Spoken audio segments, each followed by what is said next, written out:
Just before this video starts, I need to have a disclaimer here that says this video is made for educational purposes only. Do not recreate anything you see in this video. Do not try anything you see in this video at home. And I am a trained professional, so enjoy the video. And I think that's it. YouTube, please don't mess my video up. Yo, I'm Drew, and I make a lot of YouTube short reviews, usually 1 or 2 every single day. And one of the most common critiques that I get on these shorts is that I don't have enough information on them, and that I didn't talk about something enough, or I didn't go in depth enough. And don't get me wrong, as much as I would absolutely love to make all of my reviews as in depth as possible, it just doesn't really make any sense to do that because of the way shorts work. If you try and add too much information into a short, it's just another reason where somebody's going to swipe away. So you have to try and make reviews in the shortest way possible so that way nobody swipes away and they continue to roll over and watch the video again twice. And it also annoys me because I would love to have as much information and talk about all these things that I'm reviewing in as much depth as possible, but it just isn't possible to do that because if I do that, the video will just perform terribly. So I wanted to make this series where around every Thursday, might be every Wednesday, sometimes might be a Friday, but I'm aiming for every Thursday where I will go through everything that I've reviewed on YouTube Shorts in the last week and then be able to say all the things that I wish I could get in the YouTube Short, but I have to cut out because it's just too much information where people will swipe away. So I'm assuming a lot of you guys at this point have watched these shorts that I will be talking about. Maybe you've missed a couple of them. Maybe it will give you the inspiration to go watch some of the ones you missed. Let's get into everything that I bought this week. And it's kind of a loose title because sometimes I won't have bought stuff. Maybe sometimes we'll talk about free stuff that somebody gives me or whatever, but I think that's a good title. If you think of a better title, let me know. And YouTube, we are talking about YouTube short reviews that I do for coffee. I make YouTube short reviews on coffee, and everything we are about to speak about in this video is coffee and coffee beans from around the world. Here's everything that I've bought in the last week. So starting off with the Nuscotti. This is literally just a biscotti that's branded like Nutella.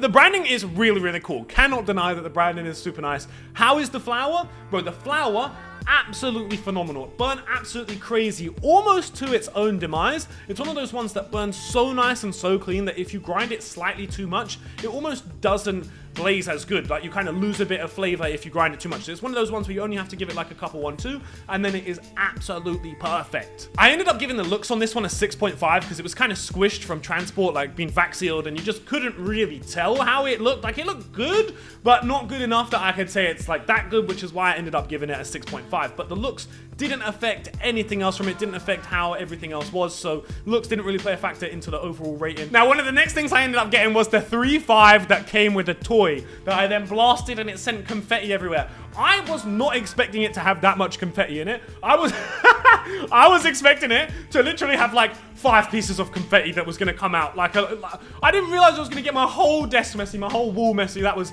not a great idea.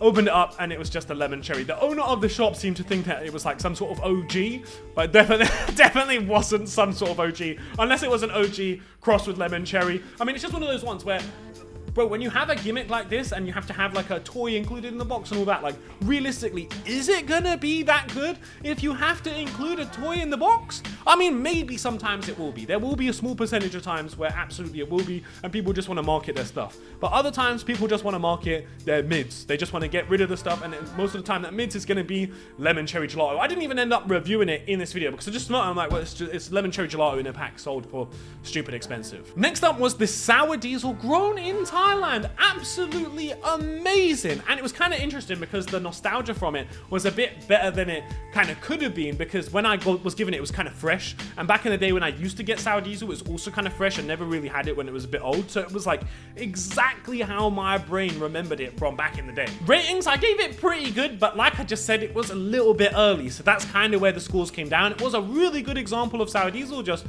I was giving it a bit too early. As good as the nostalgia was for that, it definitely knocked it down in some of the points. Oh god, now we have the Canagar video. If you guys have seen this, you know why I'm laughing. If you haven't, I had to make this video twice because the first time somebody gave this to me, which is a cigar YouTube, it was a video where I tried a cigar for the first time, and it was horrible. I did not like it. Look, don't get me wrong, I know some people will like it, but one bit of information I didn't get to include in the video is that it was actually sealed with D9. So the glue along the wrap was D9. So that, I think, is what was making me choke up. But the first time I tried it, I sparked it the wrong way round. For some reason in my brain, I went into the mode of, I saw one end and I thought that was like the nice compacted end just without a tip, so that way you could pull it without getting bits in your mouth. And I thought the other end was like twisted up because it was the top. I know, super stupid logic, but that's just how it went in my brain. I'm a J man, not a cigar man, so that's how I thought. But it then made me cough up and it was horrible and I thought it was disgusting, and everyone was like, bro, it's because you sparked it the wrong way round, you only hit the wrap. But in actuality, again, more information I wish I could have kept in a short. I did burn it off. When I realized that I started it the wrong way around, I burned it off. I made sure everything went without the wrap, and then I pulled it so it was the exact same as it would have been if I did spark it the right way around. But I listened to people that said they wanted to see me do it the right way around. The guy luckily messaged me on Instagram after he gave it to me. So before I even put out the first video, I messaged him and said, yo, I'm like 99% sure I sparked it the wrong way around. I'm gonna have to get another one. So I ended up getting another one. Next day, I got it again, and I also thought it was horrible. Probably wasn't a big fan of the flour inside, and I feel like the D9 glue just made it really harsh, and it was really weird, and I did not like it. It was not for me. But I do understand that there will be people out there where it is for them, so I do get that. Whew, now one of the next things I got was the Thin Mint cookies from Tenko.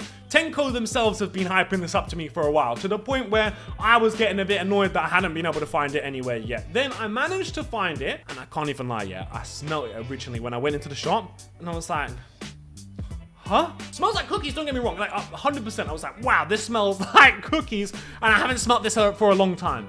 But I was also like, huh?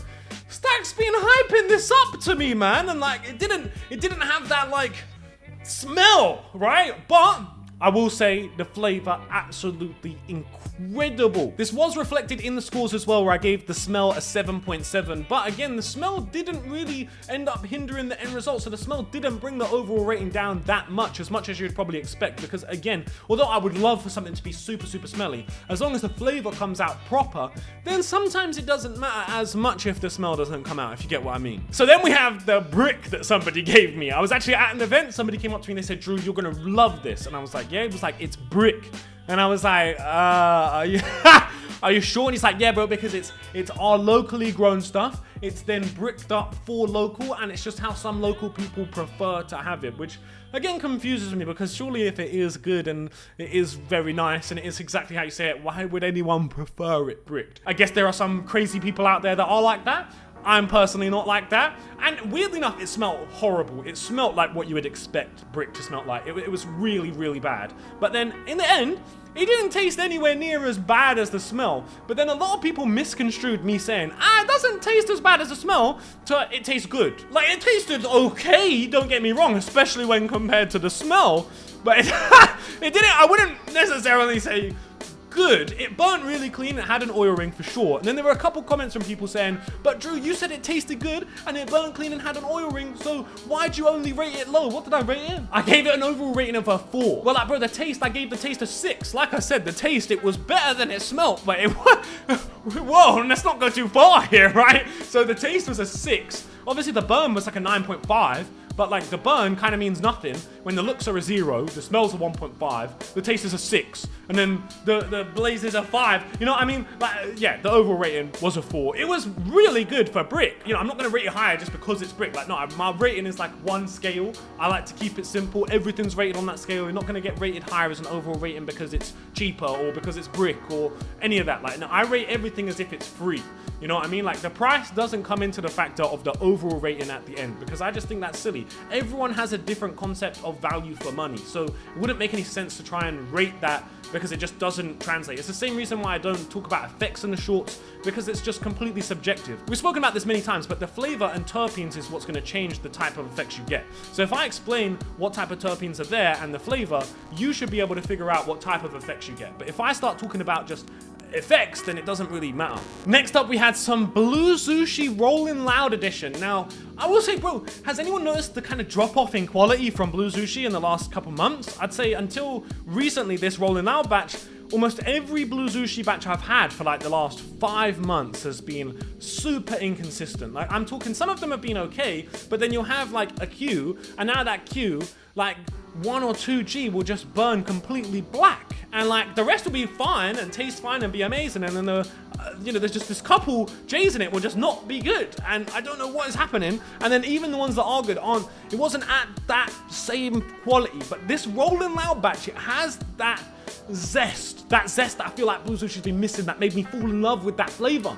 So yeah, really enjoyed the Rolling Loud Blue Zushi. Best Blue Zushi I have seen for a minute. Now, one of the most hyped Z I have seen for the last year, mainly hype on Twitter. A lot of people are like, bro, where is this hype? Like, bro, Twitter is the place right now for all of this type of discussion. If you don't follow me over there and you don't follow people like Proper Doinks and you don't get into the discussions there and you don't see all the hype from a bunch of places. Also, I do speak to a lot of brand owners and stuff like that. And if other brand owners are also hyping up a bit of flour to me, then you know the hype is really real. When I'm on the phone with another brand owner and they're asking me, yo, have you tried this Burning Rope Farm Z? Then I really know that there's hype around it. So this year, I have had so many brand owners and just so many people, and there's been so much discussion around this Rope Z from Burning Rope Farms, and bro, it fully lives up to the hype. I'm normally prepared in these situations to be like, this is just hype, this is kind of dead. Happens a lot on the channel where it's just hype, and I'm like, why is this hype? But no, this, unbelievable. The smell was like my highest rating of a smell that I've given this whole year. Same with the taste, I think. It was like a 9.85. It was the most Skittlesy tasted Skittles I've ever had in my life. Absolutely insane. Hype completely justified. And then also from Burning Rope, I had some Fire OG, which I have been looking for both Fire OG and White Fire OG for such a long time. I managed to find some White Fire OG again recently. Jungle Boys had actually been running some, and it was fully like the old days. But this is from somebody called OG Rascal Genetics, and it's like in my opinion, one of the tastiest OGs that is out there for sure. And I haven't seen a Fire OG since either 2017 or 2018. I think probably 2017, if I'm honest. This is the real deal. It is exactly how I remember it from 2017. It is pure fuel, like pure fuel, amazing. Although I will mention, it is one of those ones where if you do grind it up the tiniest bit too fine, it also doesn't give like a good pull. So, but it's not one of those ones where you can just give it like a 1-2, like I said with that one earlier. You really need to find the balance of where to grind it for it to really come out with the, proper flavor. But if you know how to do that, then it should be amazing for you. So that is everything that I bought this week. You should definitely subscribe and watch all of the shorts and watch these future videos to come. Hopefully I'll make another one of these if you guys enjoyed it. Otherwise, this will be the only one that I make ever. But if you want me to do a weekly update on these short reviews just like this every single week, let me know in the comments down below, and I'll see you next week.